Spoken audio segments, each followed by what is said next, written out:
This is Screwtape Letters, beginning with the 14th letter. My dear Wormwood, the most alarming thing in your last account of the patient is that he's making none of the confident resolutions which marked his original conversion. No more lavish promises of perpetual virtue, I gather, not even the explanation of an endowment of grace for life, but only a hope for the daily and hourly pittance to meet the daily and hourly temptation. This is very bad. I only see one thing to do at the moment. Your patient has become humble. Have you drawn his attention to this fact? All virtues are less more formidable to us once the man is aware he has them, but this is especially true of humility. Catch him at the moment when he is really poor in spirit, and smuggle into his mind the gratifying reflection, by Jove, I'm being humble. And most immediately pride at his own humility, will appear.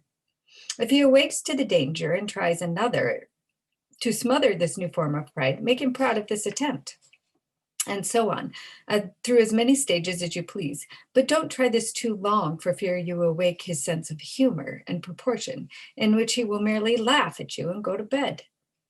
But there are other profitable ways of fixing his attention on the virtue of humility. By this virtue, as by all others, our enemy wants to turn the man's attention away from self to him and to the man's neighbors. All the objection and self-hatred are designed in the long run solely for this end. Unless they attain this end, they do us little harm. And they may even do us good if we can keep the man concerned with himself. And above all, if self-contempt can be made the starting point for contempt of other selves, and thus for gloom, cynicism, and cruelty. You must therefore conceal from the patient the true end of humility.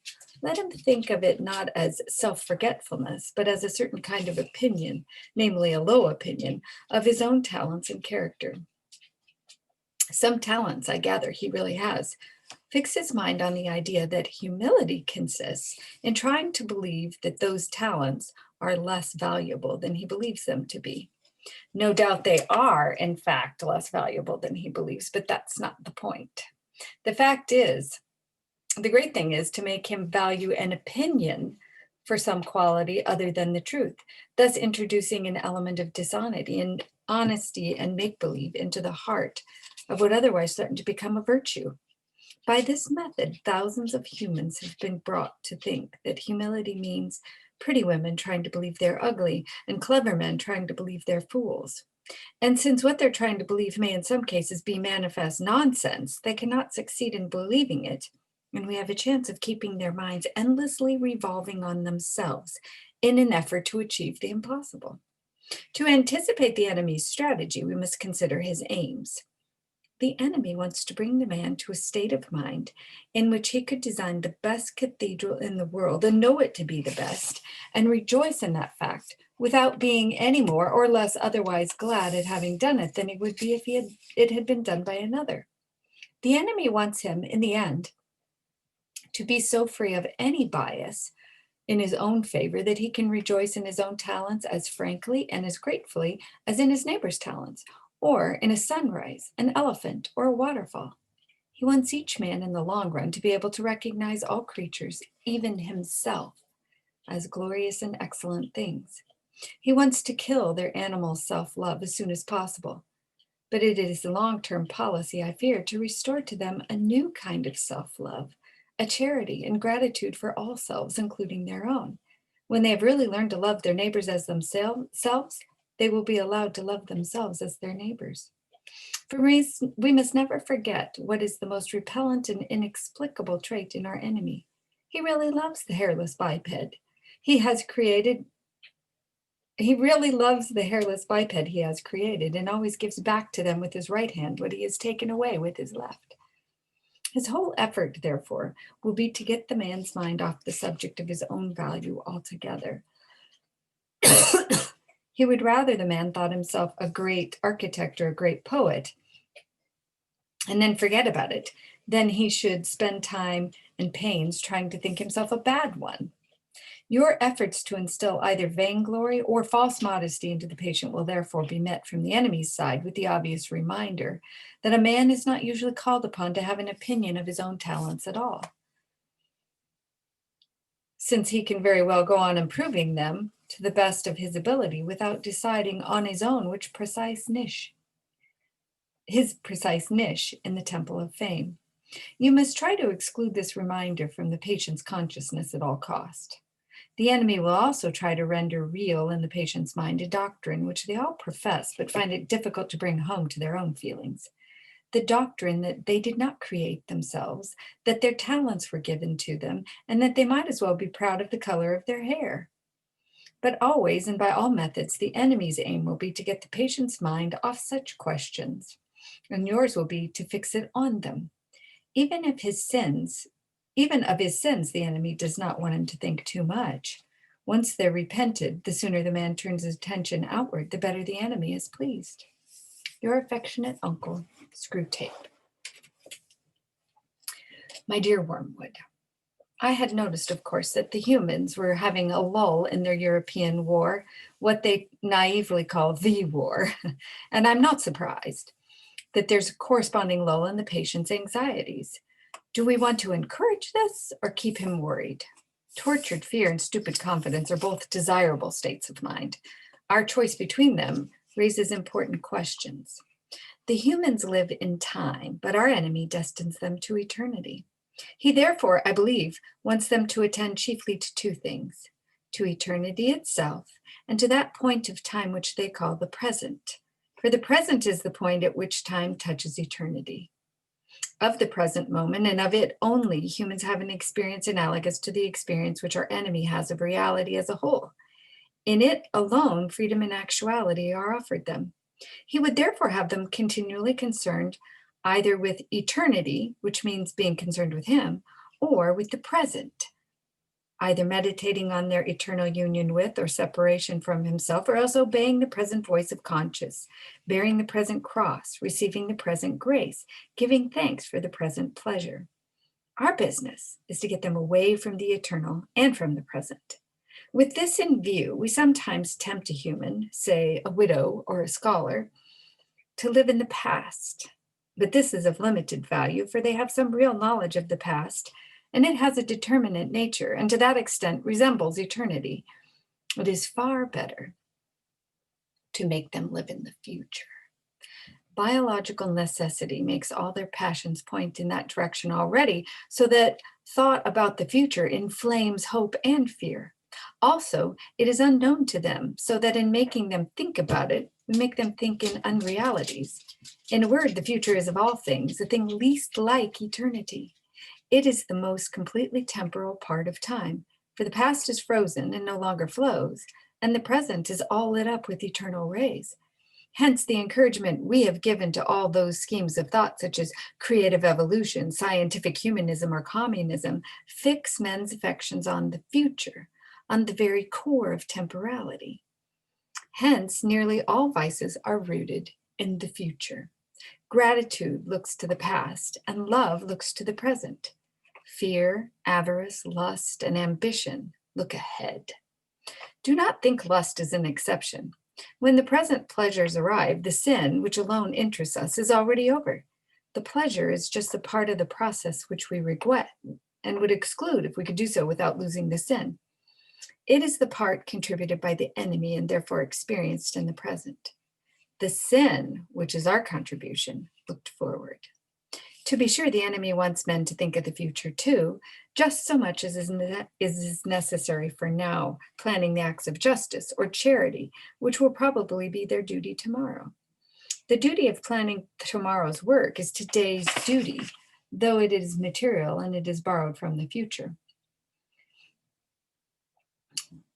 The duty, like all duties, is in the present. This is now straw splitting. He does not want men to give the future their hearts, to place their treasure in it. We do. His ideal is a man who, having worked all day for the good of posterity, if that is his vocation, washes his mind of the whole subject, commits the issue to heaven, and returns at once to the patience or gratitude demanded by the moment that is passing over him. But we want a man hag-ridden by the future, haunted by visions of an imminent heaven or hell upon earth, ready to break the enemy's commands in the present if by so doing we make him think he can attain one or avert the other. dependent for his faith on the success or failure of schemes whose end he will not live to see. We want a whole race perpetually in pursuit of the rainbow's end, never honest, nor kind, nor happy now, but always using as mere fuel wherewith to heap the altar of future glory every real gift which is offered to them in the present. It follows then, in general, that other things being equal, that is better for your patient to be filled with anxiety or hope, doesn't matter which, about this war than for him to be living in the present. But the phrase living in the present is ambiguous. It may describe a process which is really just as much concerned with the future as anxiety itself.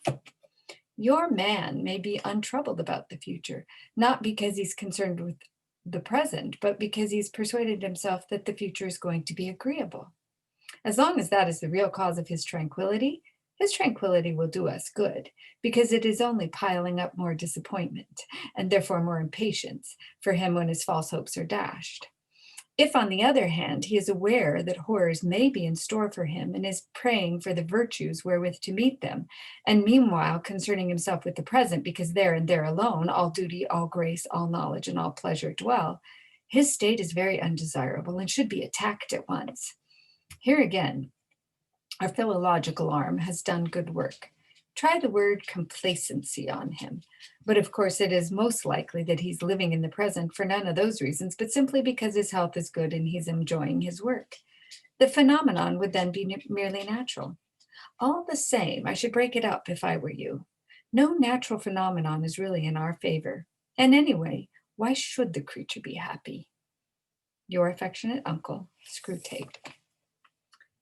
My dear Wormwood, you mentioned casually in your last letter that the patient has continued to attend one church, and only one since he was converted, that he is not wholly pleased with it. May I ask what you are about? Why have I no report on the causes of his fidelity to the parish church? Do you realize that unless it is due to indifference, it's a very bad thing?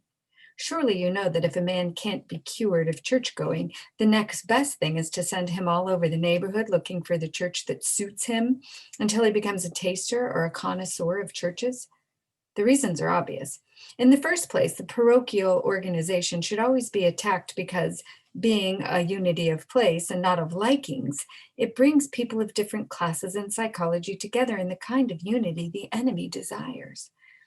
The congregational principle, on the other hand, makes each church into a kind of a club, and finally, if all goes well, into a coterie or a faction. In the second place, the search for a suitable church makes the man a critic where the enemy wants him to be a pupil. What he wants of the layman in church is an attitude which may indeed be critical in the sense of rejecting what is false or unhelpful, but which is wholly uncritical in the sense that it does not appraise, does not waste time in thinking about what it rejects, but lays itself open in uncommenting, humble receptivity to any nourishment that is going.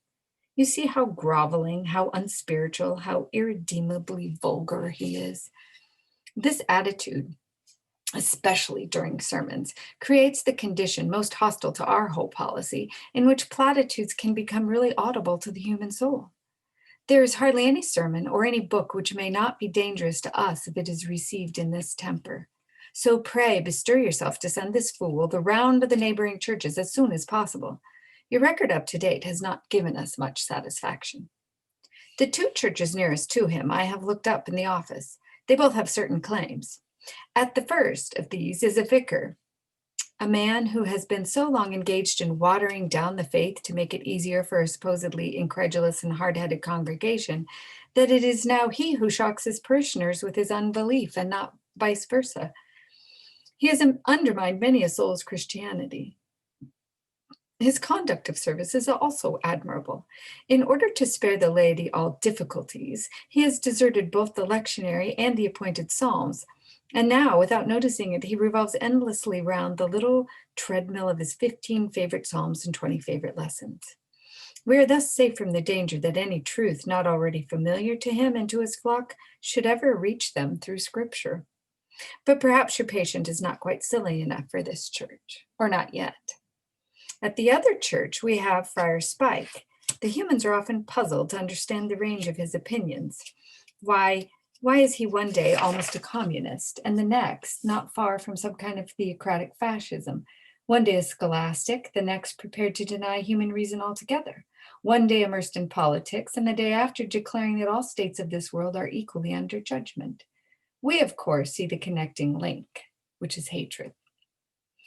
The man cannot bring himself to preach anything which is not calculated to shock, grieve, puzzle, or humiliate his parents and their friends.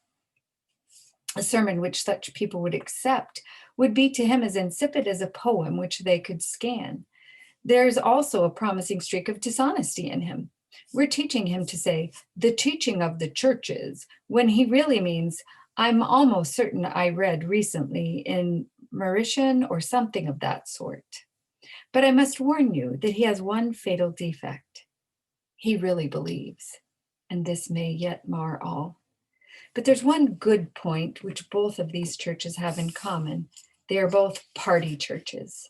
I think I warned you before that if your patient can't be kept out of the church, he ought at least to be violently attached to some party within it.